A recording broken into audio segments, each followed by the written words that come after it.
Ghana adisiye Obuoba Ofori Amanfo emamo ate ediba ahinkan 93.3 FM. Okay, 24 minutes after 7. Yeah, the sports na the bremo. Yeah, twaso. Eddie Amamo. Me pacho frame Obuoba Ofori Amanfo. Na supporters ya omo peso omo no. Enti mo amo se mo be join no. You are free to join. What you say? We say me join mo union no. Ye frame Kwachi Solomon. Achim anamasi ena mewo amanga adwame adwen we so say qualification match no akra no na enwose nka yebo sanse hu hia ye frame nana yawo me support mu agenda ne pa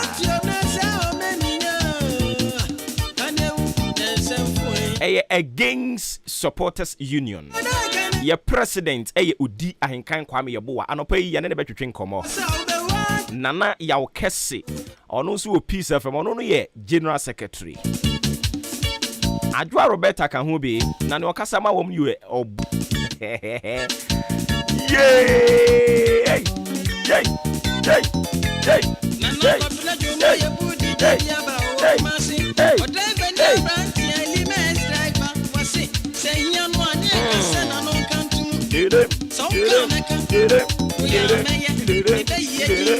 na endra ye koye donation di ma Nigeria fu yi womo ani aso womo ani age am say Ghana for we too much and I say we no against supporters union ye tamochi in fact ye fam ho se somro ye support mo den yes opanyini a wonti afutuo no we hu no de ntoma no de abai no de nambedwam enti ye ne ka na munti a ne asum brebre ne apiam akotom atamfo nsem omo aposam se de okorafo anya okorani ba tade a hosie no ene Nigeria fo be kire mo size pa mo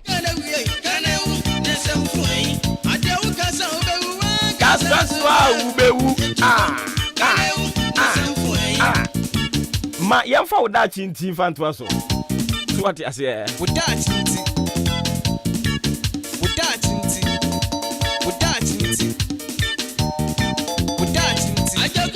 me pato ene abrabo akwentu emu afutuo ni mu adesua ye de nam etia wa ya tro potokasa mu se be careful about people who gossip about others to you.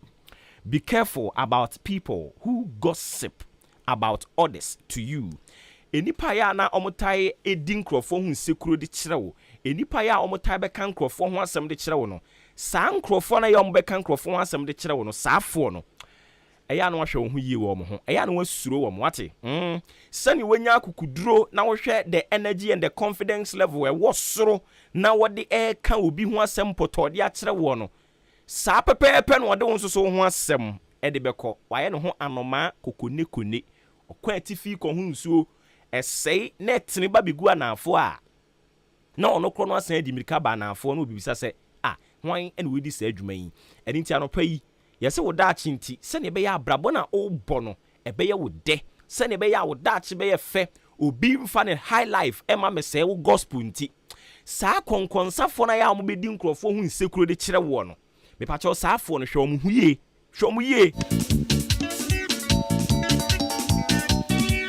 sanse vim wodi aba wo nchen a wo di obi hu nsekuro di a kire wo no sa vim kro no an wode won soso ho de de beko nti wo ka ya no ahwede ye so be careful about people who gossip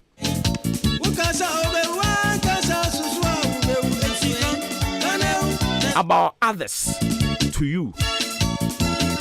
Ene munkotie one number 1 te Obuoba ya eyew oso mo no ma Obuoba so uti abon oso hunu amamuo ne so Mr. Honorable sa woni pa na waba na wodi konkonsan de kire wo no wa unzania wa yire ne ho wa ka obi ho asem de kire wo no sa pepepe e na won so ho nsem wo de beko Inti ya no ahwe ni ye. Onipa wa no hu dua bruni. Ni hu. Hwe hu ye woni ho. Oda chinti. Afedi egbe fura furu kaje o. Na mi ko zongo siko bisaya. Omo so jese, okoda fu ye kuye.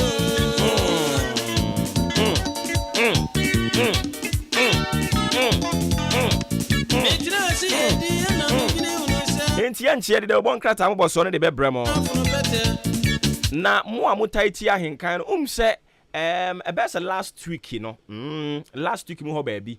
Ena wo yen editorial so no. Yede etu manim na yede ensusuye bi de to aban nanim se sa aban no etie sa ensusuye no. Na wo de ye adwuma ebeboa yen. Ene sa ensusuye ne yebesan akwa akira akofam. Ye wi ane asan ba enra finance minister so. Wo mo measures yo mo de ba ye no. Watie emu fa kese no a. Yese asedanka no. So obeka ye kan coupon ho asem. Ye kan say sa coupon na ye de ema government appointees emo mkokoji full or free ne betimi anka ye ntwam omo antwam ne omo ye ne say omo at so by 50%. Inti se ne ye kan ha no watie enu achi so ye san kan say akwantu a obehunu appointee bi me ko ha me ko sam ho yare me ko ha me tu kwan basabasa no the more a omo sesa Ghana sika de $dollars ni mu a wo de tutu kwan rough no e ma Ghana cedi ne ho kire no eniti ye ka say enke betimi anka ban on for secretary famra we appointee bi antimi nko obekwa ade se bia ye emergency ampa enra watie ode abasa nti ye kan e watie enya no nko a ye keka nsem bebre wo hwe wo mo ensem mo de ba monten no anja se ne ye kan wa ha no watie fa dodo no a na je se nyansa wo ye tirim nyansa wo ye tirim ada sa adwen kase no ye kan no enya agudie mate abrante mate enya no anti no aba mate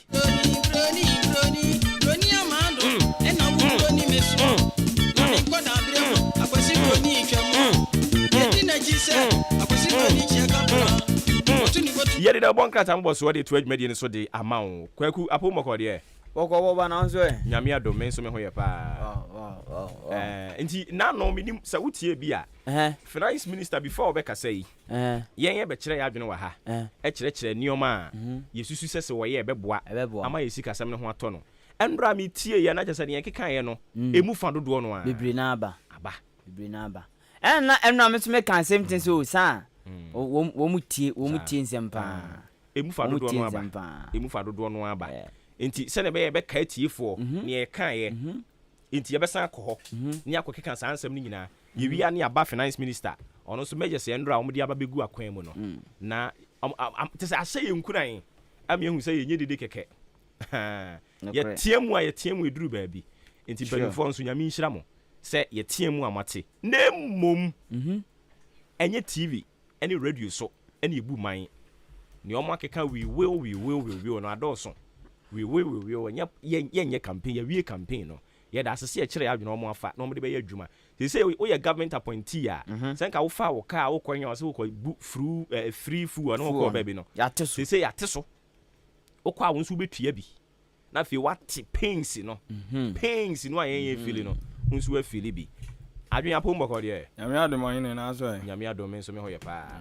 all right nti kwaku mu fe na ntim na gya yanko ye nimu a awie anopa no so aba pa minute aduasa miensa adehimama yemamuni na chimoma kwa babiem eba henkan 93.3 FM so nsema do abadwa so die afankra temu ene esi adwa na pai yabo ye ho ewo kudwa pro newsroom yati akwa afrakoma studio abusua ensema aba no die memede hyase eye the daily statement de obokrata the daily statement de obokrata ebo amane na ode owura ye friend kwabena e Japan enfo ni abatuanum se papai ohwe ne actiona utumu se otufu se krachi hwe na krachi be na ode no ode NPP krachi fo o se wo munhwe ye pa ewo aba wo mototo emu ankasa ti se mensini na se electoral areas no o se wo munhwe sa elections no munhwe ne ye pa na so for hwe Ghana sika samso yes we take bold measures wo mo de ba be yi Ghana sika sama atonzum no mo de be ye pie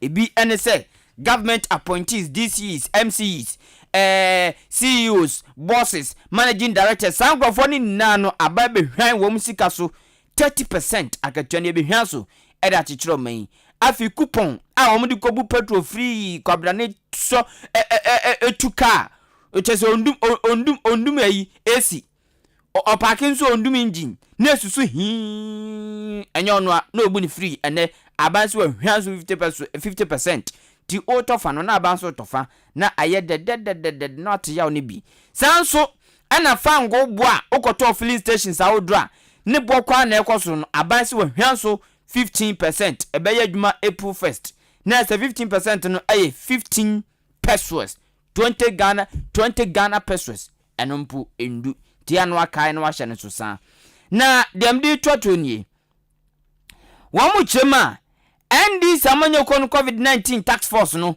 wama reduce niam awdro bia ehun sem so the daily statement de obokrata no ediaba Adisima ma metwaso ewo aya most authoritative newspaper de obokrata Ghanaian Times GT na ubawrem a wode waswafo na hwe Ghana sikasem totoye eso oni wanyafo Ken Ofori ata ne mfonyine wa ha na sede papa na funu asemi ahihye no enya agro na funu bapa ajese enya agro na wode mfonya atua na katafe to so du ensi asema bebekan wakuchiri ade agu onom wo kire mu se aban no ade no ma wodo de agu akwan so no beboa ama economy na etete apro asai no timi agina na mo so tia no a woda na didi kire wo man konko Ghana nyina na no no wode tu kire mu se sem no kasai expenditure no wate so wade chemu aduonu 20% whatever so anu achi so frango bo no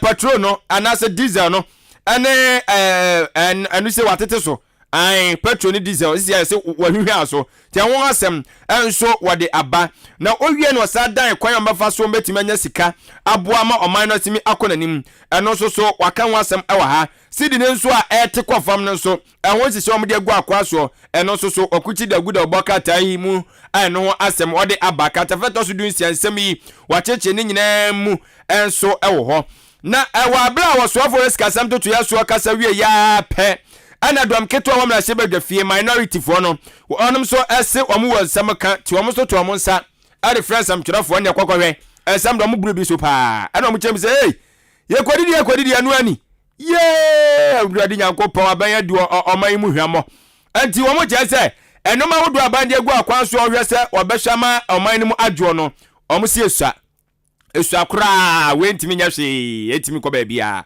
katafeto so ayedu enso asemi people odi agu onom na katafeto so aduasa mienu 32 page 32 wasi Black Stars ene won betwi ediafa aye Super Eagles of Nigeria so anwumre yi enya agro ewa Babayala Sports Stadium Asante Mantamu ene ampaya ebedwa World Cup no hwan na ekọ hwan na etelefie enwa asem enso ewa hanom na wokire mu se okra baako ahwere ana ya hwere akra baako ana emu enan so won ma prepra enipa du enso wache won mo na wose wenyina esie ewo takorade takwa nswayem takwa nswayem okire mu se timamufo bi dia boani ewo galamsey site bi a chese no enam so ama aya arawusemi enso esi ewo honom we aya Ghanaian Times most authoritative newspaper Ghanaian publisher de Obokra Tanam de to so krache feno Razak Poku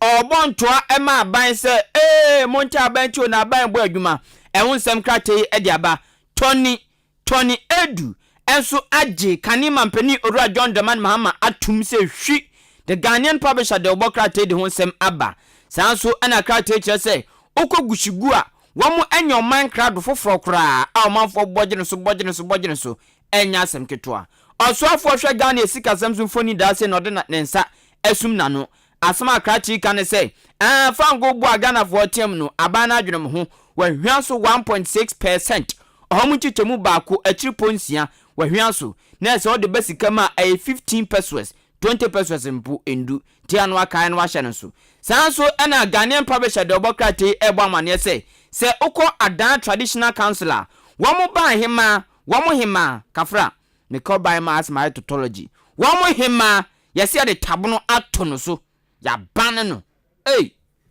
ayasem kese Ghanaian publisher de Obokra ta Na the Obuoba time de to aso Ghana's favorite newspaper Daily Guide. Na Daily Guide kyerɛ mu sɛ okopie mu ɛwɔ asen atifi abato empesu aso a asen of ɛwɔnom oyisia de aya na ya no aso mu nimla hye bedwani an sanse ɛyɛ onimonyafo Gyachi Kwesan na aso ayɛ se papa ntie sɛ ɛhɔ sei by election eba be koso ɛwɔ hɔ etenwo asɛm Daily Guide ɛde aba wo wie ye no ɔde wɔsoafo a wɔno ɛna ɛhwɛ sikasɛm ɛntotoɛ ɛso onimonyafo Ken Ofori ata nimfonyi wa ha katafe ɛtɔso miensa wɔse kɔ hɔ nsɛm wɔde ni people de agu hɔ ɛna wɔkyɛ mu sɛ aban no nkrɔfo a wapa wɔn sɛ ɔmomoa no na ɔmototo nneɔma ma ɔman no ɛnkɔ n'anim no metie government appointees no wɔn maketu a wɔgye no aban no kyerɛ sɛ wɔhwan so 30%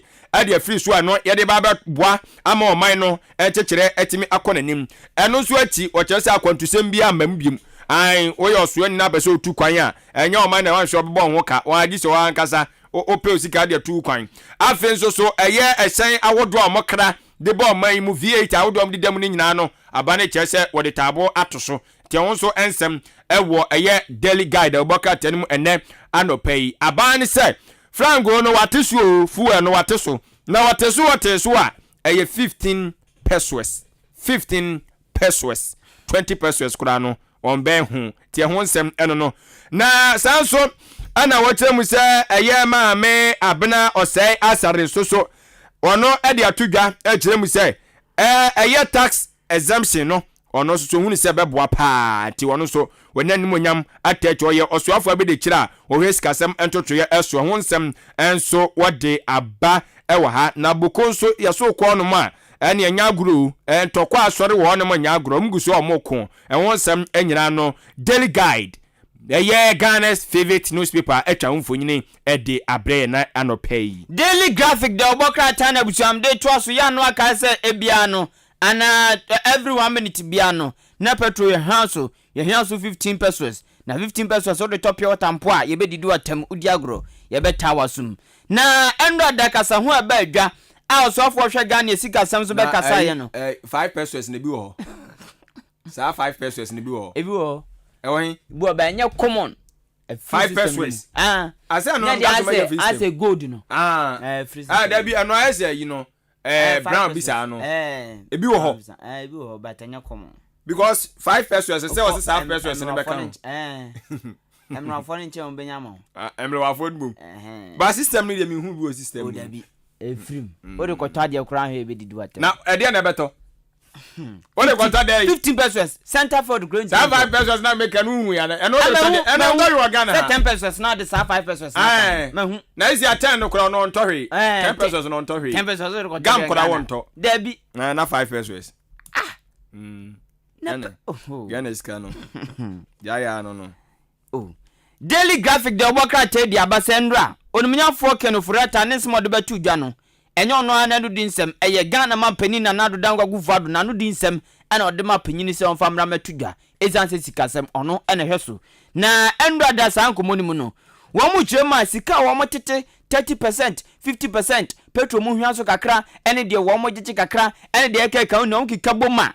Sika wo mani daso eye 3.5 billion Ghana cedis ana wo mani daso mo target se e wo so munya na omode ye bibi e wo man mu Daily Graphic de Obuoba ta no e de wonsem aba sanso ena kasama for Ghana mra shebgefie e de atudwa se e bibrem ni nada wenye Ghana kwa speakers e wo bibrem anum se bibra kasa wo mo che se bibrem ni nano amaya odo ni nano yenye yenkro mu nnuma Yankasa yempotem production no yenyire ya hunye ni ye na ebeboa yen mimbomrem ewa gukanse mu Thomas Party no party after no party without party akasa ono ne ye deputy captain de ma Ghana Black Stars osahene abedi echiri na ochema ene wo ma ya ready efewre ntu a eba beyira efewre ntu a eba ebeyira to osi Nigeria for womunya krado pa nene ene womuni omo enya sem kitwa e baba Yara Sports Stadium Kumasi Daily Graphic de Obuoba na the Herald the Obuoba no na mede to so amamo wade wasoafo risk asem entoto ya eso no wanyafo kenofori atamfo nyi de aba ena wade atotoduro ne antini bi de aka ho ebi eya obenfo Steven Adey ena afi obenfo eya Ransford Jampu ono sufo nyi ewa ha ena afi obenfo Japan dua ono sufo nyi ewa ha na jese we ajeman dua mum na jese kuku dampa benfo nko a ena wonom de tudwa kire mu se aban na yade bi omodwere omonte ase uguso ana wotete asoafo ni abi esika so na se government appointees for no wotete omu sika so yaka kire wo se nkrofo no wapa wo ma no omubu oman no omodoso pamu bi na bi nkofie wo se da eno de da wonte ase tom so omonte ase se sa elephant amamuo kakra kai elephant no so osono no so ye osono no so tie nto osono no so mo se da osono amamuo no de mo pa na mo pe yate ana osono so to Ghana so ana Ghana ho kire no ka mutwa ne na firi ho no ma na aboa to wa kire se asoafo ni bi ho no ma anase we kwampo government appointees fo ni bi ho no ma omu nhyɛ da nya dwa ba bi amo oman no abani wi omu firi ho na omu sika ne fa nya oman ni ye ɛno na omu kan finance minister se mo se dai mo nya papa obi ani bi wate mo obi ani bi na owie ya no asoafo be de kire ono so ɛhyɛ ɛyɛ mines adwuma ɛso de ensama wodo de ababa tudwa onumanyafo amrekudu ka no ano no so edi tudwa kire mu se sisi eso kopiem wo ɛyɛ ni krom wo no ma ono ani krom takwa nsuayem ɛwɔ kora so osanso yam na hye bedwani wo ho yɛse entokwa bi asi ɛwɔ no ma kyese ni na afa galamse ho a kyese enya agoro ɛwɔ ensem wode aba dom keto na hye bedwafie no mu kyem se kenofura atawe fo asem kɔ sama kan nyina nya nneoma beboa ma Ghana economy na tima jana na moso biem de wo de ba ye nyina hwenim tontoro wa kwa dede hunu na sebisebu aba be yagu Ghana fo asomo the Herald ensem wo de ba ye eni ABC News de oboka tana busuam de to aso amawo enne fiada no pei na samra ne eye ginyame except God na krata no musem ni Wamu di ambassador kuma wa Ghana mrashop jefie meche nuanum NDC for krate che se aban sika obetiti dia free appointees ene yi enkrofo awdo bi so edwumadi awdo no wamu chema minority ninje sa cat no wamu nyuntum sika obetiti wamu nyuntum na enya adwuma Minerals Commission akoma University of Mines and Technology UMAT wama kocha womo ka foforo kra so monye enfendi djuma enya no nkwa wom de akade bi ne nneoma wodo bi episo say University of Mines and Technology UMAT for engineer wom mfendi djuma sada bia womasua ene adekire ebekoso totin ABC News the Obokrata New Weekend Crusading Guide the Obokrata emu ensem enie ani osuafo riska santo tuaso ogie ahim pa ewo eye de workata wodo ni mu na radio this time around ordinance asum na no si ye Ghana bibibia nya boko sa ti papa na edwene ana wo kire mu say eye government appointees foi o musika ne o motetete so de ama Ghana no say yamfa mo Ghana amamuo no o kire say sa what targeted na ni geji a sikabote ebetimi anya free mu no aya 3.5 billion Ghana cedis 3.5 billion Ghana cedis na when minim se be bosumi bi ade a na jese nkrofo ye sika mo ho pa 30% no sika o chese yen sa betimi akane ade aye oman ni ye no na owie no chrem se eye voter river authority for VRA wanum so ade nwoma suansi achiba ade akwakoso aya de suanfo makomako aduosia baako 61 student wanda akwakoso wanum asene sede be ya omu nwoma suan betimi akọ aya enka o chese skabotia wanum ade ema wanum eye 800,000 Ghana cedis enwa asem wade aba wose MPP amanyokuo no eye emma womu ewomu no MPP lawyer ladies one mo chese ne omo so betie simonte so omo adi mfinhia polepole ensia one be hye ho efante ho nsem enso ode aba we aye New Weekend Crusading Guide the Obokrata na poso akwa fra kuma studio en kan 93.3 FM dem dey to us your daily analyst dawubo krata na daily analyst ebo amane ekyema ore efe no Razak Opoku o say e-levy se Ghana for jutum ne yegege a busumi du ntambia no ye benya sika boten $10 billion enu to Ghana for en support na yandintum dwaben hene ne chairman ese a cheche for so sefata se anya end of service bia no womo sum no mu wia bia enko se e mo emfasodie bia mo bibi kakra to mataso dwaben hene chairman ena ede sadisede we eto aban ne penfo nim se womo fanko adwendwemu na okọ Ghana mna shebje fia minority dom kuma no ba no dani oduminya for Haruna Idrisu ni foni da anum se asoma waka ne se ebra so wo sa ban no boni bi odi ye onka se wonu ne ho na onsan konkọ fa ne back ene se tobu totutum no wo mun sa mie bie san se anya kora no ebenya sika kakra ede amomman ye se akoda anya de ana nipa anya de kora no onko sa aboa nipa anya de kora no onko sa aboa anya onye opa kro ofia beka se koyiwe mami to so srada tobut so wom sika ye nya film ni esu akra wo de omumie ye nya hwe kra no ye benya petro sika afrim ehonsem kratei ede aba enanope daily analyst enono Republic Press the Obokrat animu ensem enie na enie watwa eye bia ye bi de aba timu se nipa akere akromso ehwo no mo pa na eye maame esla eye owusu ekufu ono ana oye oswafo a wose enkitanwudie dwumadie eso Minister for Communication ana wadi tudwo kire mu se amanfo se na hyen ukọ National Identification Authority for na makachi ba bia ene edoma kwọgbo apensu se gwantam ne nya no eye re-registration sim card no ho entotoye eno no se ho sobo no yemfa emmo NDC fo wose NDC fo na eye nam se na da NDC fo na eheda eso mu nyina gu kam no makogya o magu ho ana asembusa na maame Islam so mi busa wo nyantokwasem so ye kawadwen ana akere wadwen timiso media kwahia mebusa no na owie ye no ane wode eye na nado dan kwa kufu adum fanyi di aba na ene no anya ono nko an wode ne fanyi ba ye adesuafo bebre metire school to asuafo no bi bebre aka hu bi na nane wo madi ahyiamu na nana sai munya do mokeka wa akire on mate mukama kuma ntomo yam free ne dia enjoy ya gicha mo amka se mo mpe edi free SHS ne dia edama ba mu media mamu no media mamu maka no so meyo entu a chese na nadu dan kwa kufado oni trimupo bia se free SHS oba betwam ana oba yemu sakere okurampo de odi aba na ohu se ye ebeboa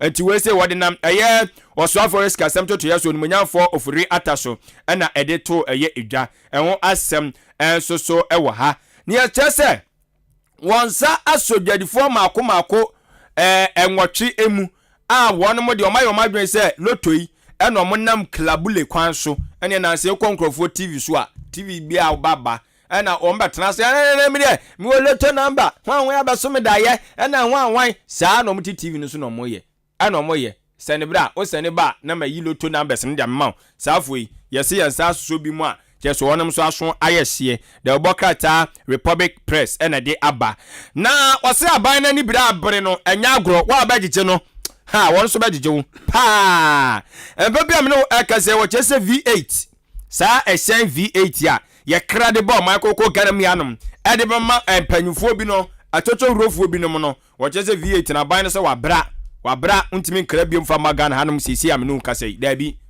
on tiasie ana afen so na aban mu panyumfo a mo ba se mutu kwan ni nyina no aban se ni nyina so o ma kwan die no so nsem enso so ewo de Obokrat ayimu NDC fo se wo mo de omugina de omugina pa se Ghana economy no ma nkoyi aban fa no papa enfangu akwa so ensem obekeka ne de eno de o matene enso so enya de se beboa ena wotiremu se nipa baako enso ahwe ne enkwa wa bra eni omo eko ewo galamse hu o se omo ko galamse hu achese na nya agro free for all galamse fight ewo takwa ene ho nsem enso ede aba Republic Press emu ensem the custodian pen ultimate paper last but one enefia da no pay the Obokrat animu nsem eno no na krata chese nrada onimnyafo kenu furata kan se nanado de amanfo bi kika se onye nsakrai wo free SHS ana ongunu no ɔsɛ ebuo mu ntoma dwum na nana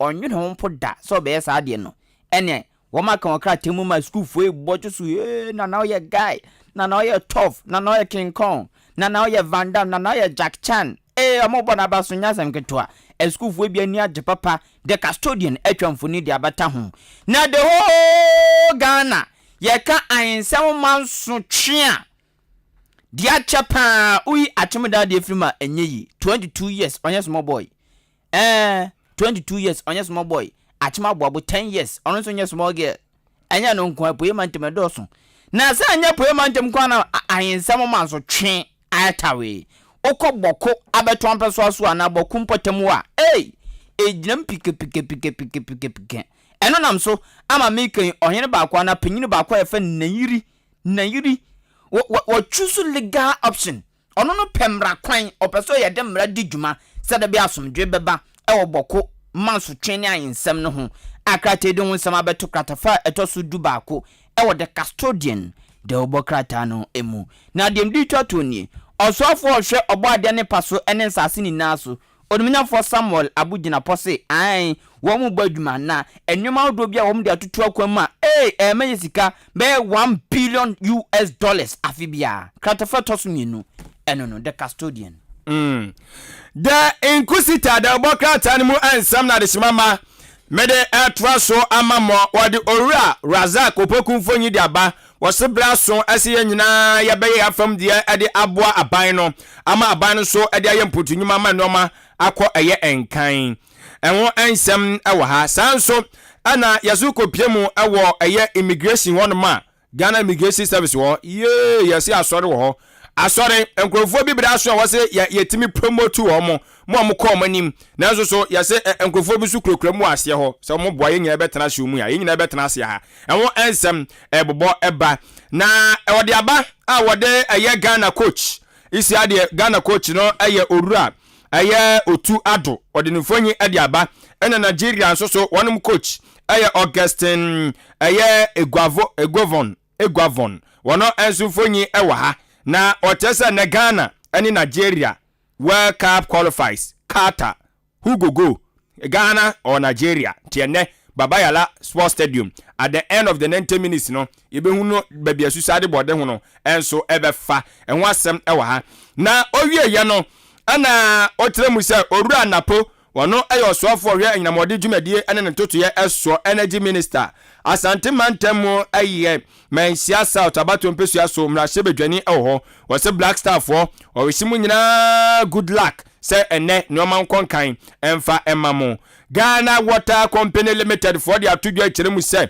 aye Owura what we nya to force ya Creford Barima ono suni mfonyi ewa ha wode atudwa kiremu say yase aye $100 million bi ayede eye Techiman water enwo totuye no wo chese nya de se ebeba Ghana ha enti enwo ensem enso de aba ewo ha no mo emu ensem ye bebre de inquisitor de obokrata no ena de wei eba ye awie ye de asi okay me da si bebre Sefini na before our finance minister ebe kasa no we are just appreciating the fact say yaka no mwetie we are appreciating because enya aban bia na wo kan obi kura beka kire se ono de abo mi mfita duku obi kura beka se ono de oyodwenfo ne nasefo bebre ensem bebre ti misisi wo Ghana but ye ba ha be kire ya dwene edefa enema a ekoso omanimu a ama omanimu ayede ayi susu se empanimfo yi bi firi ho no mebeboa ye nti number 1 me de betu atiefu anim se wo hwe omampani akufu ado ne nkrofo no mubu oman no a omodoso dodo ena afi ye wo ministries ni bibre wo ho no mo a eye duplicative adwuma akwaku ye eno a na kwadwo ye eno nti no eba sa ha adwen nti aka jensen ka wonte ne size of government ne so eno de omampani se waten so onfa ye adwuma ne eto so biom yesan ka se aban ne nhwe na salaries no no ankasa ne de ene na appointees ni nyina onye hu bibi at least one to sokra by 30% there I was utimi hwe no ye hu bibi ampa omampani be ye hu bibi ena V8 pum V8 na dos no krum inteno nso ye be ka kire empanifo se VAT no ebetumi omo mpake ni nyina nsi baabi amampani ama omo mpake but wose enya de aye be kra foforo de aba eno de yate a nti yesre waka we no mo fanya adwuma ena afei fuel coupon so ye say amampanyini appointees na otu car no akwaje no ko ne baabi no eno so nka onye hu bibi abanya te so by 50%. Ena yesan eka ne se akwantuo basa na appointees ni kokokoko mekɔ ha wo mu enhwɛ se wo be hu bibi aban ese wate eno nso waye hu bibi ena toll booth ye ka se betumi a anka aban no nsamye fanya adwuma ne nka yanyegye 50 pesos ne 1 cedi bia aban ne se wate nso mfanya adwuma and some taxes were in petroleum products ne so ye se aban no anka wonyim free ho kra but sikara na ase watete so kakra ena afei na mamuo nu ankasa no ministers na wa employ wo mo no omo doso etinka on reshafo eno so mampani se wate eso nya de ode be adwuma but the fact that ne e kan ye watie bi na ode bi ye adwuma wo mo sesa no ye besere na enya infect ankasa ewa mamuo ni so kama emfa ema yen okay ye be hyase akwa homa no so ma me na masimpanifo ne yentoa yenkomo twetwe no so ha ye kwa homa no so na ye ne National Chairman Edema Concerned Drivers Association of Ghana pa wuli akotwetwe enkomo enra fuel nyame adom a efi April 1st ekono ye teso by 13 pesos sen ena omo esum pa wuli oti enkan FM so ni umpo makode etiefo ojo so papa e gidi se bibia hye yie de ye the radia sinti the last time we no kasa ye no na mo ebo aban training se wantete eniema bi so amonso beto mo lorry fare no emu enra ba beto abontin sa fe de ya teso by 13 pesos asomani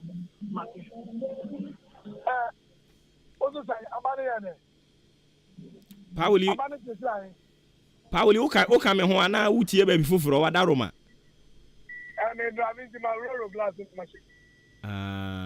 na mi bisa se nra 13 pesos aban no ate e de free fam go ne bo eso driver for say na musom aban na didi matem na maza nduwa abi we yakọ su kwani jo Ibisa adu yakọ su kwani jo when you 15 pesos every 1 liter so who can bomb 1 gallon in 1 zillion who can bomb 1 gallon in 1 at the same time who are buying 1 liter what to 240 pesos na o operata papa no kwa da mini hu nti aban ba no ti akunda no so na ya dey see to loan from 15% and starting Tuesday na Tuesday ni area one day ni ani concern for no ya demonstration akoma panyin na nado office of first house of assembly tray ya ni ko yi hu video atire no ya ria ya phone ba mi nyina akojo ma ma akopa chewo ubedada say the boss yen pia ngosi abankesiem na ukwa unda wachi sie enchire yen na abande da ne tu petrol rough baza abia ya aya driver for e ani hyenye na mo na meba o mo nante akọ omampani atena ye akoyi video akire no mu wi amosan tam ne na bedi akire akodwo ma ho de ene mo ani eden pa o ye koyi video na tira da video no obo no say ye try on ja samo kai laza say ya boso zumpa na usumu na ohye bo yanka na unti ya video what that driver for e dia na ko hye kura sumu sei baza me zo mu sazo ya ni hye ye nti na ja ye nguna sama ye nka jira mampani abri mu pa dia ke so me hu se asem no kan no wadi so na okola da ba ka mu bisa NGF no ko wani ko hia ko pa ke funi ada ati se mo kan na mo ba kan na wai 70% 1 gallon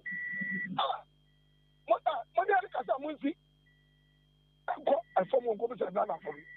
One say now your GPS money back to us there. You better to 15%. One say any GPS for ko seketa da na ko diska wa ba o. And we give one more. As the see one be say. As the see your man pay na na ma ba sa. I want to know to train your teaching and the design your man back. Of course it can be, but at the same time, I never can say CC and Kima and your how you have a separate. Enti sisi ade mo kire se aban no wadidi matem enti ntumu no an mo bekoso atom lorry fare ni mo on Me person me tell say what to lorry what to petrol 36%, 36.5%. Now what is 70% of Russia? And yet 20%. Now that's okay. Some more than one. And yet 20%. 70%. 70. Okay. 67.5%. I see. Enti nyankopon ya adom Tuesday no mutumu saying lorry fare no mutumu saying 15%. 15%. 15%. I see. And no, approved by all the transport operators. Now say concerned drivers in Kwa. You have transport operators in GPS, your product, so many benefits. Now we are, or Papa no station. I'm from my father, no, one can say, petrol to my own. And about this, I cannot say, Kabatis, I'm a driver for the control. Eti dabe na mo nanti akọ Jubilee House akọ yi video a kire mampani no. Na wa share ne bo. O share ne bo so kwa na wa chinjire. Eti bo share na o share. Ye do mra se ma politicians ni. So wa kasa sa mo wa hwe ni yi. Enti masem a mi bisa no se daben e na mo kọ Jubilee House no. Wednesday, and not the letter come police. Wednesday ni akọ Jubilee House. The two of them we are. I know they are driver food now. When any day you're not saying the bonnet, you just cycling on the Kasai. Yana can one bomb to say, Nana, and yes, I know catch a yeah, video not trend. Video no Casa, no need no Caso. So, Mamma, I to patrol rough off. Your piano question back a city. Your bar. Oh, Nana children and no crew wanted to put into me talk. I know I'm not lolly station on the way. And you know, I'm getting 50%, 50 city. I see.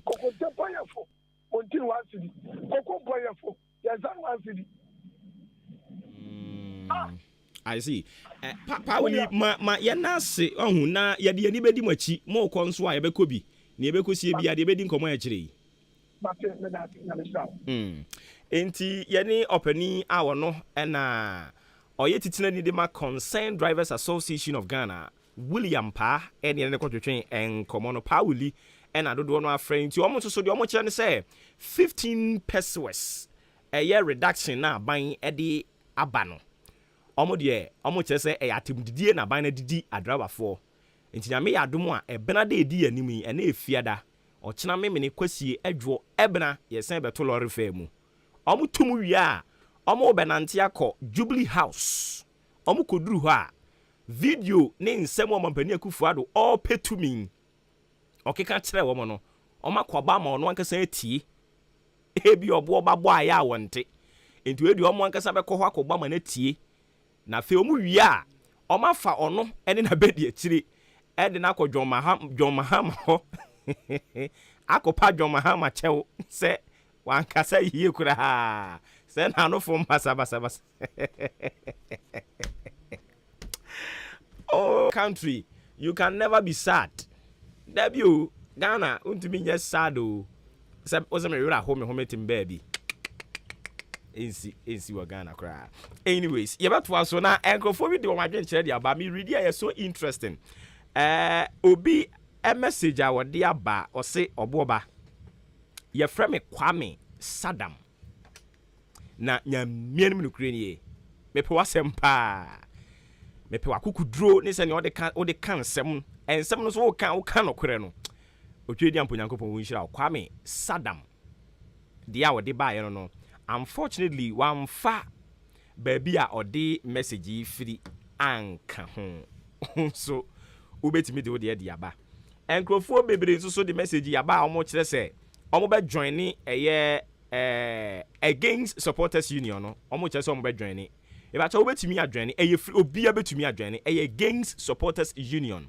We are for Ghana, we are for the development of this country, and we are poised to ensure that obi obe na dwene so de Ghana sika be kobo akwasampa bra, obi obe na dwene so de Ghana sika ebe ko to offend saying chacha ni agia fefo yi chacha na omde Ghana sika to no ye kohwese be yi a omo aka so omo nye serious from the president, GFA president edikosi sports minister so omo nyina obo ya nu ho ye serious chacha eno omo koto enti $25 million no omo age na kata ikura fe ne be ho qualifier na nso so ye te Ghana ha ene ye te say sports minister say $25 million no omo age ne totwe no womo di bi koye camping e wo kata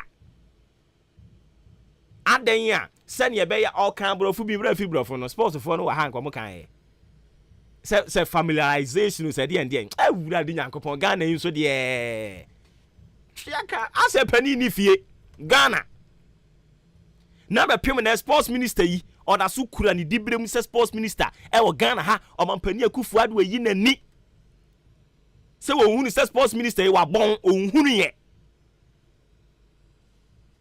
$25 million mokofa coach Milo yi de baye ye kan ya amante last minute yen ya na mo se ya adwene abodam ye siwi nti ye kasa basabasa no yen semo ye kan nyina ba mu sane odifo e hye nkom no ene coach Milo owe ya pam no enti si ya pam coach Milo dia na che se nsema ne ye kan ye nokore se nkrofo bi peso ombo Ghana fom enti hwan ena me ne wo kasa yi ye de na kogina mra nim se wa cause financial loss to the state a politician antinka yanka anka yebeka Keto Kreku and the management of the Ghana Football Association, they are all there and no ma bakura ni one mo ojina court because of causing financial loss to the state.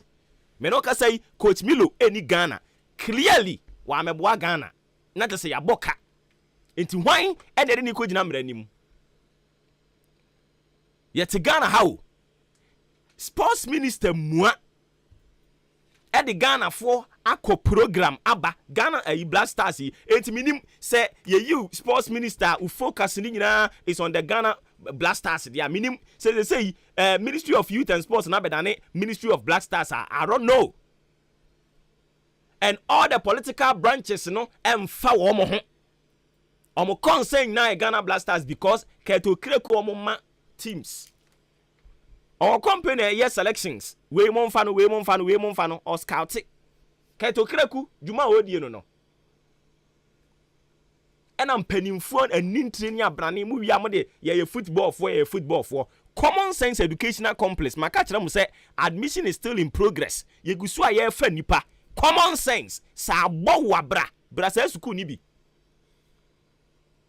we will employ you because baby amode Ghana no ani a kire no emoa yen me say mo Ghana Black Stars no say impo enokwa dey far from it emem say impo ko ba say mo qualify say mo ko ho ka ta yi a esika say ye mo nko ba bia because mo team ye ekura mo sisi eja wa adu team ne kura mo no eja wa adu team ne kura mo no eje mawu team ne kura mo no mo ye bibi na nipa kire o mo adwene a eya mo mfa. No one is epitome and I say is the only reciprocity of wisdom. Obian one more bit make say onon kwan na ni tirim nyansa nyina wo aman ya yeguso ya chichiri e ya adwenkyere we de ne de ba na we de ne de aba na de atunsani ani na ya tie ni afa mampani na narodan kwakufu ado e be ka kire Ghana for say ono de obroni coach unbelieve obroni coach yemfa bibini coach yet Ghana ha president to Ghana heavy when tuko yanko Togo when tuko yanko Canada when tuko yanko Djibouti ya nene nete Ghana ha ena mrantie ekoko fa obroni ede ne baye it means omampani akufu adu nsem omkan omatwena no de ya wo fam opanyini no anka hwe bepem ne finally Milovan oko. So clearly they have disappointed Ghanaians. They have caused financial loss to the state, and no one is talking about it. Oko kai sen kan okre no. Enti yan kan okre no hwan enti yan na betimi adi nkontompa kosi. Ghana hana e wono. Are you telling me say ye nyina yanya akonkonsafo, ye nyina yan ni nkontompo? We shouldn't speak the truth. We shouldn't speak the truth to leadership. Enti nka ye nyina betena microphone echi a na nka ye de ni asresre sa ni asore ko. We shouldn't say the truth. Ah? And your man kitten say, and a good aban be any more seal. Ain't your aban you can perform better, but Sanya man kitten way, it's be my local position. Clearly, who's your political science here? Becca factors that contribute to a political party going into opposition. Go and read it. What is it? Then ekoso. Offer sports wa ehonye. Offer education ehonye. Offer health ehonye. Afe uba chieftaincy kura de ehokura de aseye bon kan hensem no. Bra religion ehokura de ene. Kwa entertainment into a mind we are sitting on a time bomb. Baby anya papa. But only wine koka. Only wine ekokoka. And only problem no. That has become the major problem of the day. Because oko kan watamfo be doso. Oko kan unya 1 2 3 bi fanya wade. Come be de wo bewu. Inti one kan no atum. Sports presenters ya Ghana ha bebre ya mama musika na ne akoma no atum no kra no ha omtimi nka ena o magya adwuma ne de ama country man songo ena ono nko na wakamu abrantie nso asem bi obeka bia ebam at the end of the day country man asem obeka bia at the end of the day ebam o ka no kra ese wusiwi nti wusiwi a wadwene nya papa na me de o ma ba grade na o man mua hwe Ghana kurei population of 30.8 million na yesi ye pe baabi abobo hwe stadia wo Ghana ha nyina ba akokora ni wa na e qualify aye FIFA standard AstroTurf ananse mo dia ba anka mu sisi anka mu nsi bi kwa you have to go through the pain. You take the pain. Nanka ma ye one FIFA standard AstroTurf. Mo be to me aye. Ye need strategic leaders are they think about the generation yet to emerge. We only think about what we will eat today, what we will enjoy today. That is the only leaders we have. A leader for ye one more and na ye die wo leaders. And ye one more Ghana ha. Na se Kwame Nkrumah mo epe akonwa tena so no mo ye o madwene se wo hwe tem ho yi a ye develop ho no mo ama ho no aye industrial area se ye industrial area de a ene common sense educational complex wo mo beka kire wo se e wo se ekwan ye kɔ ho no eye ekwan ye beche eno mo de tema motorway di ba ye. How long Kwame Nkrumah yes akwan no Kwame Nkrumah kura wu ye mfie se ni ekwan ne da so ho Kwame Nkrumah motorway e da so ho. We don't have leaders who think long. Sport Ghana Blasters nka ne mungu bibia aban gbowuram se FIFA kura se ma ban ne mo omba ne yen Nigeria for FIFA ban ne wo mo and they took that opportunity and omde ye restructuring and that Nigeria team strong ye call AFCON hwe ball mo boy oba Ghana ha no mo a yen story no ntesa aden ye di ehu awusa ma yen kwa homa ne so ne konkodi nkomo sisi ya ye ne Joshua eje klu ekotwetwe nkomo e dia fa Ghana sikasem eho na Joshua so na niji sports ho nti ma menye na adwen kire kakra mfa sports no ho ansa na yakọ sikasem no eso Jo utime nka apo mbako Woni abako na wote nyame adumo sɛnea wonim dada no me PRO edema against supporters union of Ghana enti ene sɛnea tie bia no Nigeria bedi nkonim won so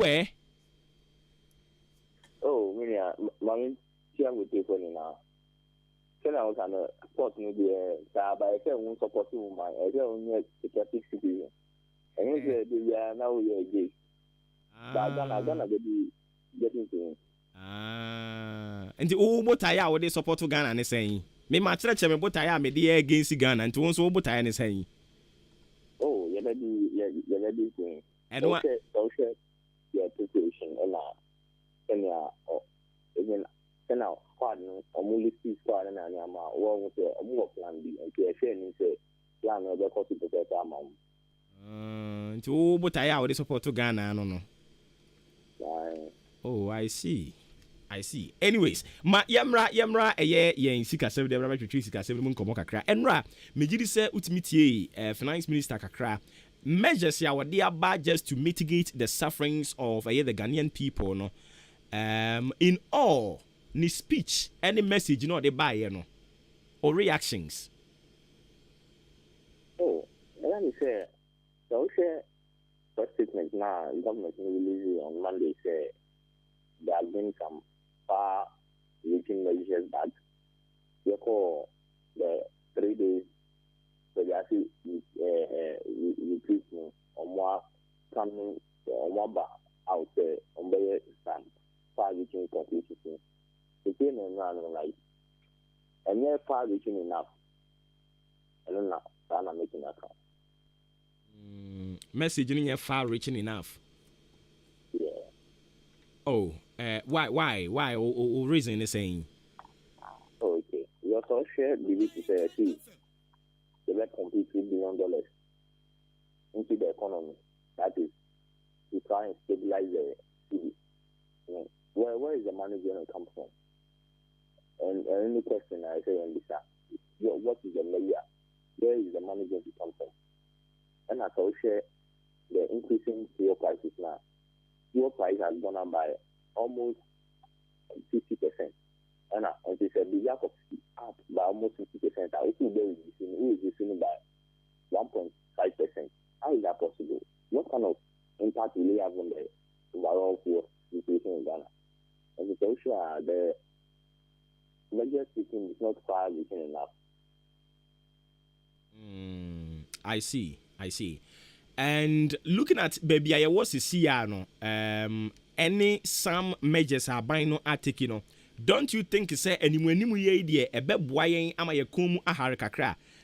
Government me no ka say we reduce fuel prices no by 13 pesos. Ebecha say April. And watching so wasan so kire say senka ne appointees etutu kwan outside Ghana ema yen sidi ne ho kire no eno wo munyai ebiom wasan kire say na appointees ni na including SOEs obia reducing the salary by 30%. A free salary akopim December. Don't you think it's a bit why? Oh, yeah. Okay. 2020, the committee na executive after almost year Shimofa Elgasian, almost Elgasian supposed to be increased by over 79%. And he said, why increase it be over 79%? You're share inflation, even inflationary figures, the year-on-year inflation. So share even the year-on-year inflation, Ghana can really see how the pay Article 71 office holder and pay now right here. We say there is no correlation. There is no correlation. It's just a mismatch between the quantum of the salary increments and even inflation as compared to the ordinary civil servants like teachers and Anyama. And it's also if you see the salary. What type of salary? Is it basic salary and not net salary, including all the allowances? And the statement is not clear enough because salary, then salary, is it basic salary and not net salary? Allowances who come one because of share.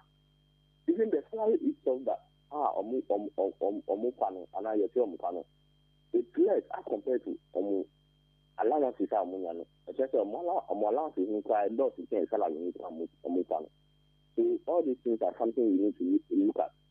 And this is why we see more salary by 30%. So if you keep send a normal coffee and the ordinary civilian, we will say it's nothing much to the ordinary civilian because someone will say, after all, you guys are taking much more money than any other thing. Enti na ebinom so suggest say nka betumi anka ban no sa speech no de ba abonten kra no rather should be on a plain and simple language ya for ordinary Ghanaian ebetumi atiase de obekeka no na more or less like a terminologies wrong. Oh, baby, a plain. I said I can be certain words there you say there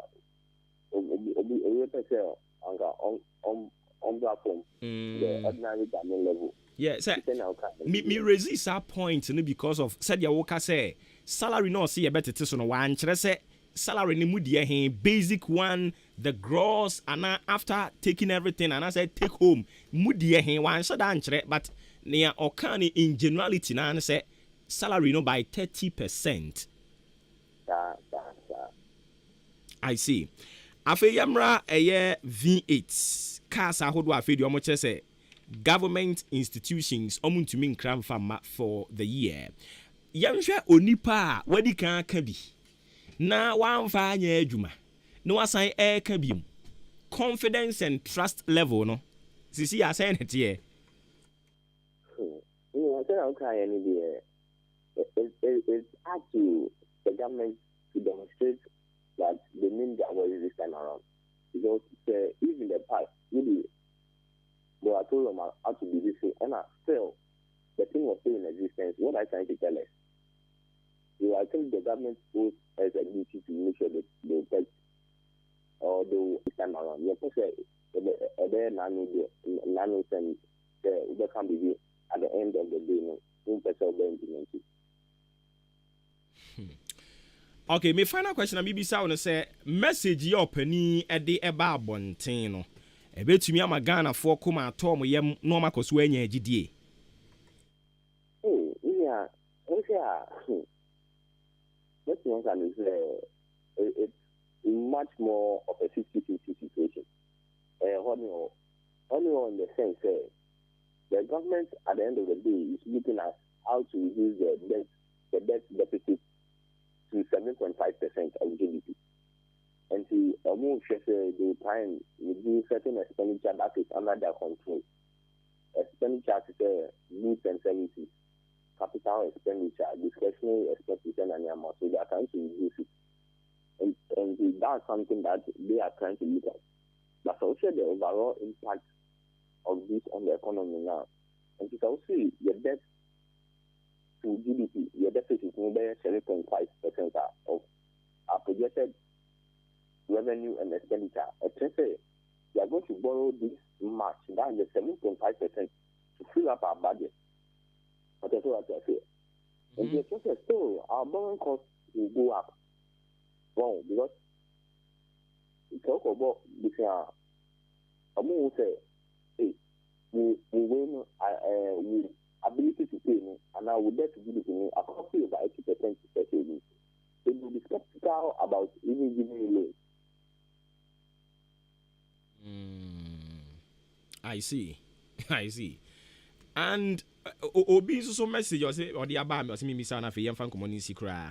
I see we be different from Omampagini, the State of the Nations address I heard any muso de bebano. Oh, Saturday, yeah, saying Montani Deco Parliament, now I'm asking the nation address. What kind of state are we in? Are we in a panic situation? Are we in a dark situation? Do we have to do certain things?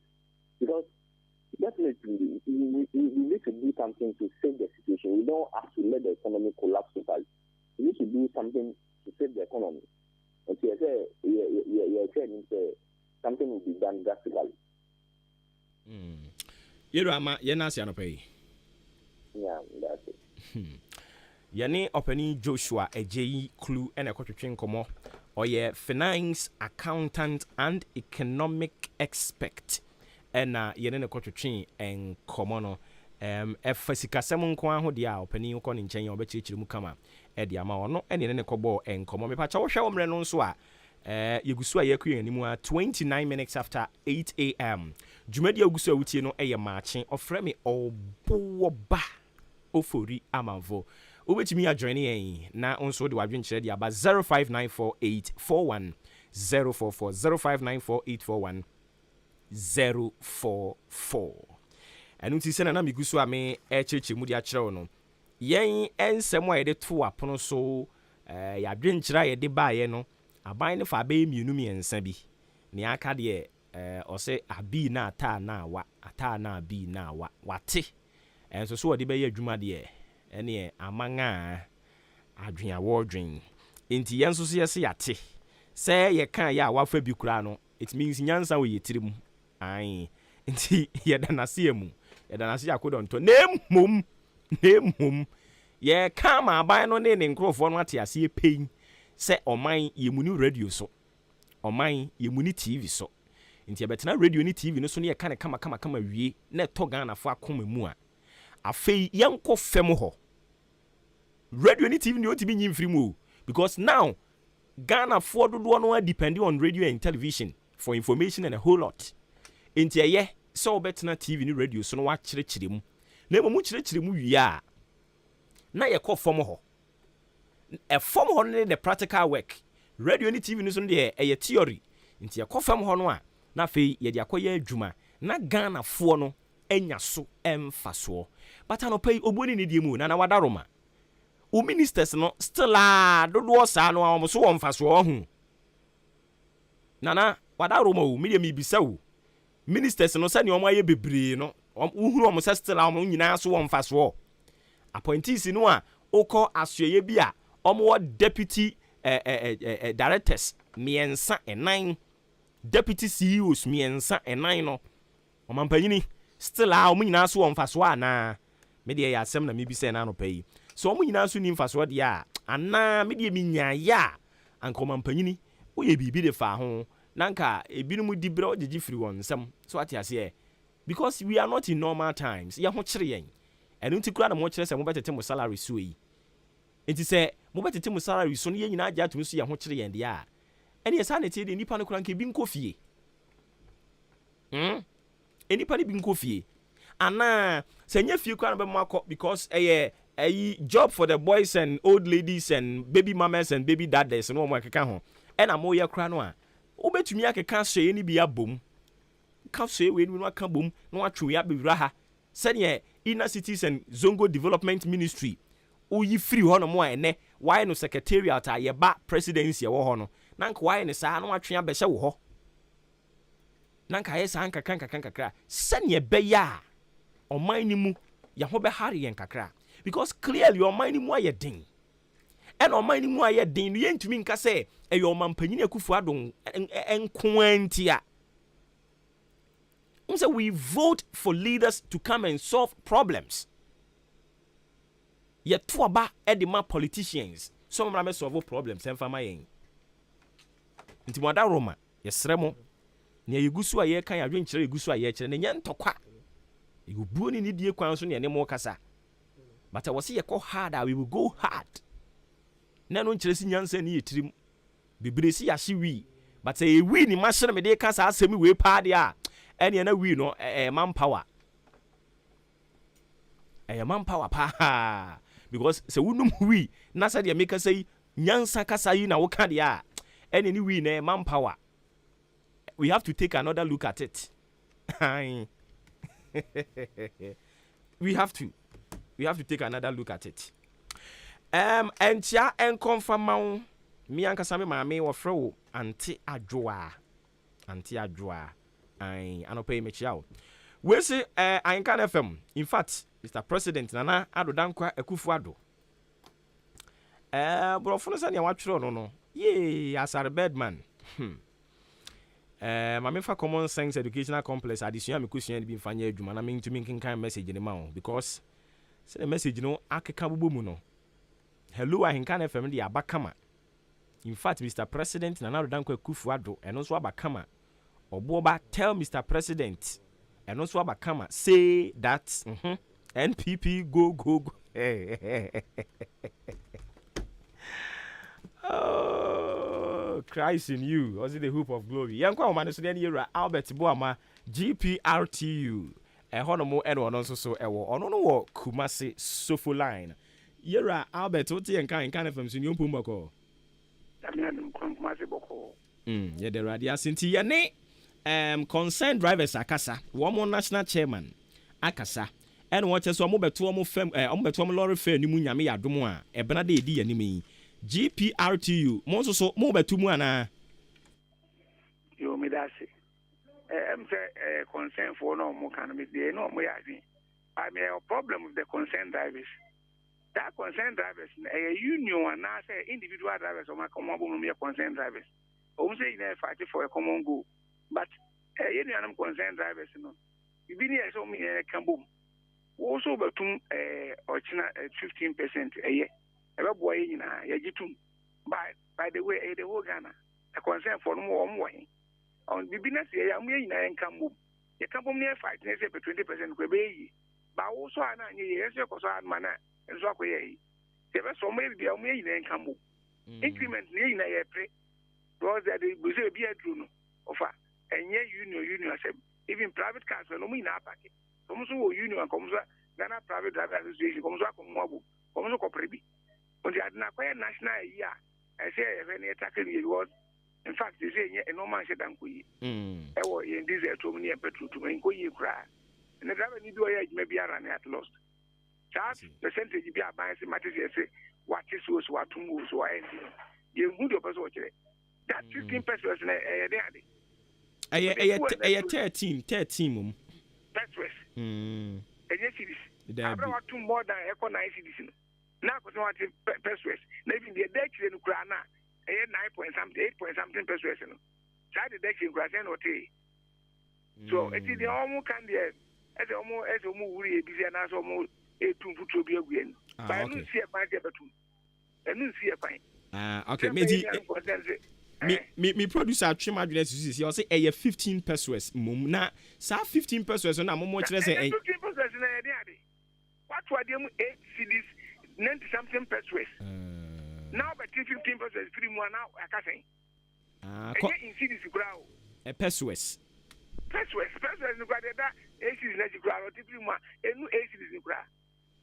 Which was material 5 cities, and now material 5 AC is grown by 2 fuel, now say 215%. Why increase a lot of first by 8 cities, 98 pesos. Concern for the almost say, or a binder the do a more term, and into the only say, I may add more Ukuada. I'm about to lorry fair the moon, Ebenada, no Ukuada. Oma komo ho abomu ayo ye kire de akọ Jubilee House akoyi omampanye Kufuado video a kire no mu wi a oma so ono ene ne vice president inside na akọ John Mahama ho akopa ne chewo GPRTU mo kwa na mo ba nsema o mu kene o mu ye politicians ana ye nya politicians o ko ba ma de ko na akọ den ena akufo e president ye mani pani hu o man mu hu se ade we na se ne ye it is a man and balance and borrow to come. I go for them to me near Bani at Mahama and they will trim. But also in Saku, we are not a soldier. And Yamama Koyan and Mad is a wide in Ghana. Yan this for. Ye can yan this present before. Or diesel or the map parents who may diesel and quite loan. Near go to diesel. Now I'm woman Ghana yin. And this one I say Yajumo. Omaka Jungo Parliament. No so present before him as of Bobo here. Echo to diesel. I will Ghana and Monato. Yakoni and Yabia. Bosiana Kobo and ye two flap with Yaskana, or my Trinidad with Nakot, no good just as Caboze, Bosia Magana Boca. Says I bring their presso and the Padia Bosia, and I get the two oil now. Can the oil to Ghana and it's a 13% for the mine.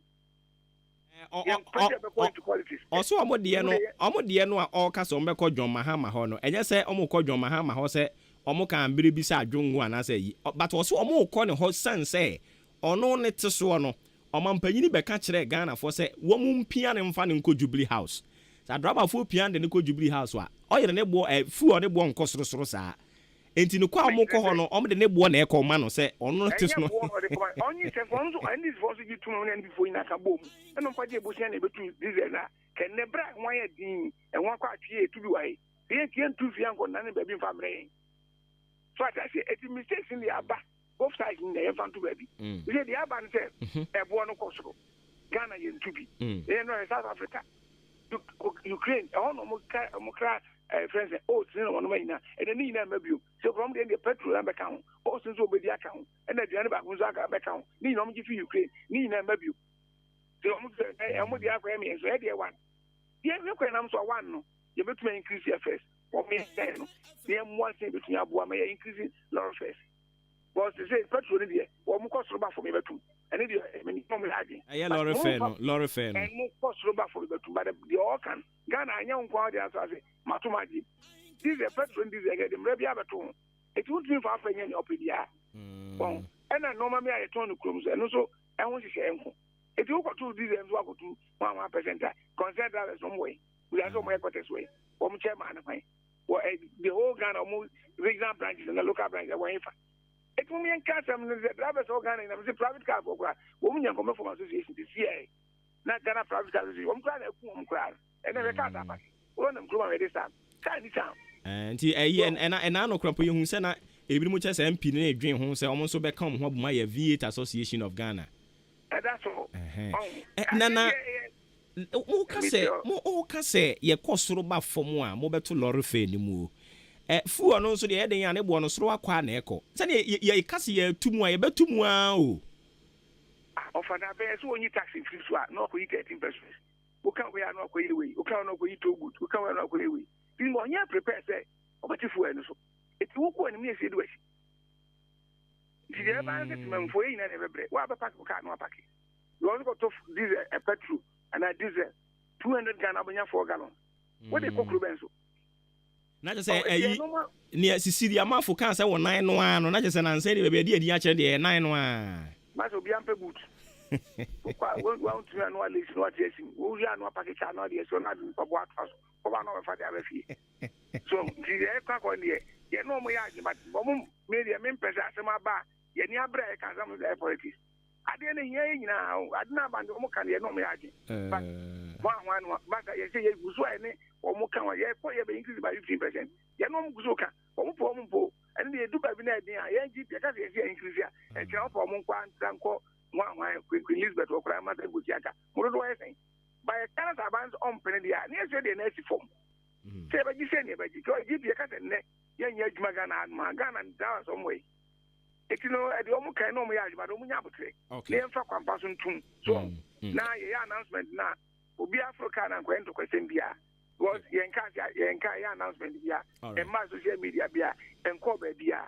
That's what tomorrow. Nyento kwa kwa madafo ene mejifo okay inti mo ntumu ni yenhwe ni mu se da be na beba o nyame iguso ba Monday ko be otiaba si Monday ko nyina I expecting go say do cabinet meeting on discuss ndi do mbeka yenhwe ye ni last ene transport minister be share ye ni share wi na fana di ono kan so when enye ye dia na ne ya call of the whole drivers had to be sit down strike em ko because ene obi ara ni atlo but not to fu egu ke mu ko Oba no anya bia masa waboka 50 cedis per gallon de ka ko no anya easy the omo kan no mo ya 100% but it's all mo yemfa kwampaso okay ne ko bia na ne ntemu ni para no ko ya ye ni ano ti men fo mo o to ka so ya passenger it one passenger o so to se na ka so ko to diesel be gu ka mu a unso wa be passenger o nya me passenger o fo bi ka na ko to diesel if you are in a car, go back in. Okay. You ever come to a media short number for a car and go into what? Also, from media and to one in Tiamas. Yera, what's some nyansa whom yet I see no pay. This madam. Enti yani openi Albert Buama ena ekotwetwe nkomo Albert Buama ono no eka GPRTU for ho na sisi ya GPRTU for de na omode aba no concerned drivers nso omode abesen ko na eyiri yo ye Ghana ena anu ya de toto lorry fe mu a ehu esudwatiri kura ye nsunwie yo ye sai batutu mu biom nyame wo ho wakatua endro se da ben enne mehu cartoon bi ena omo yi nipa be miensa si ho se nipa ne represent ba ko ye burudu no he burudu nyi anyin because ene burudu ba ko ye turn 3 cedis 2 cedis eno achi baako krampo nso yɛ deɛ bɛmpo a baako nso yɛ fuel nso anyi kama fuel deɛ wanyi wayɛ sɛ tobom kama na hwɛ salary sɛ ne salary kɔhye ɔkɔ anya no na asa akapopo oh gracious me mame san kwa woma no so biom na yɛnkɔnkɔ twetwe nkɔmmɔ yɛne honorable Suleiman Adama ɔpanyini wei ɔpaa aboɔ mu kura no ɔhu ahenka no fm kɔɔ a ɔsɛ mame ne me nkurɔfoɔ nkɔ kasa mmra honorable wote yɛnka a wombo mbɔkɔ yɛde awurade ase ɛnra agya ebo the savior of the Ghana's economy ɛbaayɛ minority musomusa yi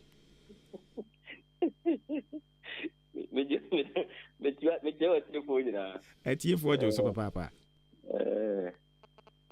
me who ni say savior of the economy because I am say be also no kwana wato bo abo na ta so it say ne Ghana fo nyina esu pa no fuel prices akosoro if it say fuel price no kosoro a ba bia we adwuma bia affect o that be wo de wo se menye hwe kwa na be because wo be fa ka ntine ye hwehwe say aban emu aya o fuel prices no na me hwe nra finance minister and some kan ya I say me nua entwa yie if you say boss me na ya twam quarter we nko ye yakwa wi ya to fuel price by 70%. Na aban so okote so awate so by 1.6%. Ebe ye den 1.6%. Na ehe no office so fire. Eno kwa na ya asem no. Nti eno na esi yi enya ade a eye agenkwa bia if you say zero is better than nothing, but generally, nya de ebe boy. I see. 1.6% and I buy at your free fuel no so. And no say yento nyom frɛ no no. Na he not free. All the kasano or say let's do burden sharing. In fact, what is asking no. Or say let's burden share. Yemfa burden on to 2 years na so. Na na buy the atin no free ho. And no 15 pesos or so at your free so. 20 pesos on liter, boss margin. Boss margin, 20 pesos on liter and what's free so. UPPF, 9 pesos on liter. Fuel marking, 1 peso. And a primary distribution marking, 3 pesos. Okan in the boom of 15 pesos. That's your man 9 way, affected government revenue. Boss that limited liability company. Now, your man affected government revenue, tax no one, and the more fuel prices, and no abaya moso. Energy debt recovery levy, and no 49 pesos, and that's why for fuel, petrol, and diesel, and a 41 pesos per kilogram of on LPG. Road fund levy, 48 pesos on petrol and diesel, 10 pesos on petrol. Energy fund levy, 1 pesos on petrol, diesel, and kerosene. Sanitation and petroleum pollution levy, 10 pesos on petrol and diesel. Energy sector recovery levy, 20 pesos on petrol and diesel, and then 18 pesos on LPG. And a special petroleum tax, 46 pesos on petrol, 39 on kerosene, 46 pesos on diesel, and 48 pesos on LPG. That's the way I'm bossy. And then what is what? And we reduce government and revenue. Near about to say so no. And your government revenue, and your boss, which is a limited liability, doesn't go to government. And he was in an exercise of deception. No one had a Ghana for 10 years. A ban and Cassan at it, Nanyoma said the Abua Ghana for no. We must have been when a ban to swap. Ever affected government revenue and to rather pushing Ghanaians. And in your air, run the exercise in utility. And looking at some and you may be commitment to be a why sacrifices be on my son and one can say or see any bedding sharing. And inti as we speak, or one can cross salary or matter to send a baby Benesika. DB Abua or mining chichie, Casa ye craba ye jai, fuel coupons I demand appointees, 50% reduction aba. Any yama be breeze, I want 2 kwanya ko abruchiri akosan hoya dia, and my seed in hot chrenunina. Abai no articles are measures we nyina. And no still ujina baby ujina say exercise no ye no. Enya de ebe boying. So be answer the kind of fuel nothing. Now there are other cost cutting expenditure measures are buying the aba. Me born about for some of them, especially coupon. For instance, 50% coupon. Also, no make one say for government. It's not about the salary because salary of executives, salary of government appointees and Kasano. It is not what sustains them. It is the allowances. And one at the and fuel 50%, it could have been better, but it's better than nothing. Sure. And I'll be so in the salary for the sake of Ghana. Why are they bonabaso? Now so and can be better. A coming quadia and Cabana be salary. No. Now what scrap all the allowances? That is where the impact will be felt. Because I bind the minister back home to her. Now minister salary, infantonte and consolidated. Now all the allowances a minister Nigeria. You see clearly say the salary is nothing. Let them take their salary like me and you take your salary, no? And let's scrap the allowances in your man. That's where the impact will be felt. But the first step is okay. And when Panda John Germany Mahama Yebi, I'm a chief compound. And you will see Yebi to reduce expenditure. But my brother, the best expenditure, the best area to stop these leakages, and to stop the unnecessary tax exemptions, and a finance minister at the conference room of finance ministry, a press conference, not in parliament, he passed tax rebate of 37 million euros for construction of roads. Yeah, more tax rebate. In fact, for some of the tax rebate, finance committee had to reduce it by 3 million euros because they thought it was not necessary. And these are the leakages, where the leakages are from. Salary saying here that they do 37 million euros. And I'm telling you, this is just for yesterday. And tax rebates are coming. Tax exemptions are coming. Every day they are coming. I'm under the law on tax exemptions at better parliament. Government business has never considered say young family and pass it and they are too bad. And you go to tax because it's a law no bar. And then regulate how you go about giving this tax exemption. And one revenue is free, and one leakage is free. And when they make it impact down, the entity amount for Ghana city salary ways, the effect will not be limited because we are dealing with aggregation. We are a microeconomy. It's a macroeconomy. So, and the over to take government appointees there. Now, so eventually, it will make bigger impact than say, tax exemption bill, any regime, the leakages are echo. Goods and services are passing municipal district assemblies, MDS are account. And more importantly, presidential powers, any presidential jet, echo. I see. Inti Sanya Okan say ye share salary and kasankasa and only consolidated a back government appointees in the hono. And no dia na said that so sa nemum allowances be a war hono. So clearly not just say I show say Article 71 office holders omo kan hu bi no man enko the nim. Also so as we speak now you are a member of parliament and you enjoy that same privileges.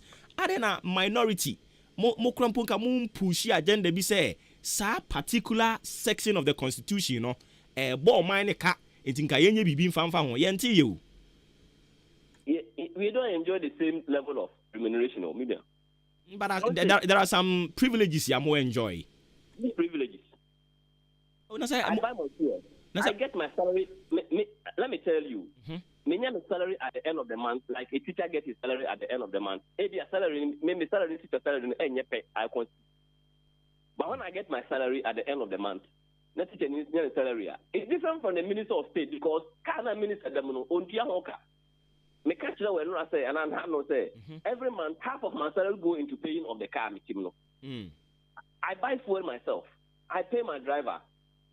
There's no fuel coupon for me. It is different from the article 71 office holders.